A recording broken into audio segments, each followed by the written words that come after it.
name is Charlotte Rose, and I did my space project on the Phoenix Mars lander. Phoenix Mars lander traveled to Mars. Mars is the fourth planet from the Sun and the planet right after Earth. Mars is also known as the Red Planet. The Phoenix Mars lander left Earth on August 4th, 2007, and it traveled to Mars at around 14,000 miles per hour. Everywhere you look will be a little bit different, though. And it landed on Mars on May 25th, 2008. It took about 9 months to get to Mars. And it landed on Mars' polar regions, farther north than any other thing that had landed before it. There had been 6 landers before Phoenix that had been to Mars, and Phoenix was 7th. If you look at the yellow arrow on the picture, you will see that the Phoenix are up north of it. The latitude equivalent is northern Alaska.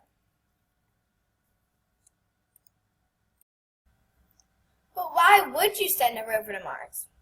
Well, they wanted to follow the water, see if life lives in Mars or once lives on Mars.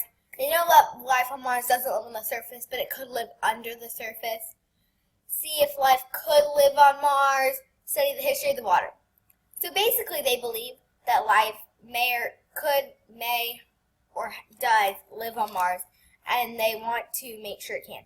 Because life needs 3 things to live. It needs some kind of energy source, water, and like some kind of thing to breathe, like oxygen or something. So they were testing for that 3rd thing since they already have the first 2.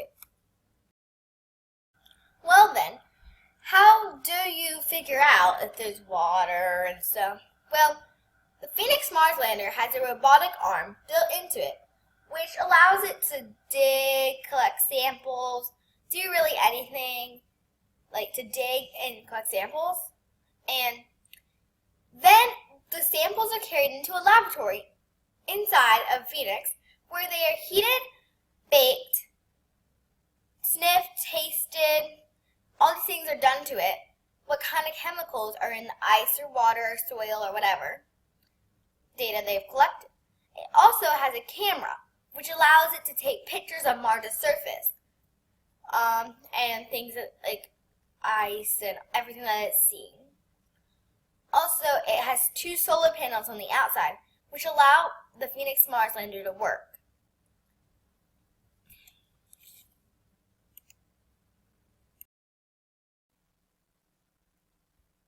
So, how does this affect life on Earth?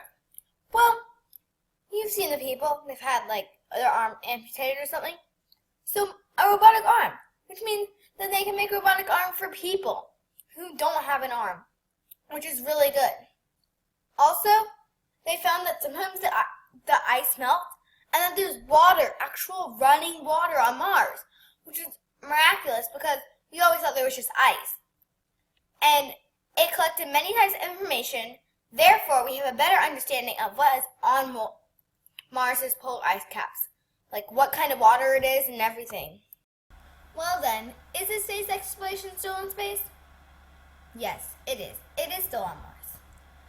When they did make the spacecraft, they did know that they would only have 3 short months to make this space exploration happen before the sun permanently set, like in the North and South Pole, and the polar ice cap grew and it would get covered in ice. But now, they can't contact the spacecraft anymore. They've tried 3 times to contact it, and they're all unsuccessful. And then, from pictures of the Odyssey, it shows that the spacecraft is smaller. If you look here at the picture in 2008, you see these 2 little branches off. Those are the solar panels, and then it's blue, which means it's like probably working. And if you look in 2010, it like looks like almost burnt out, and it's like there's no solar panels. They last heard from Phoenix in 2008, so this is when it was working, and then this is when they haven't heard from it since. Last but not least, here are some additional facts about Phoenix Mars lander's findings. It observed falling snow, which is pretty cool because it was on Mars. These are 2 of the minerals it identified. are calcium carbonate and perchlorate. Perchlorate is a mineral that is poisonous for some microbes but food for others. So it's like really cool. Find it. And it spent 152 Martian days on Mars. And only 149 of those they did work, but that was pretty good.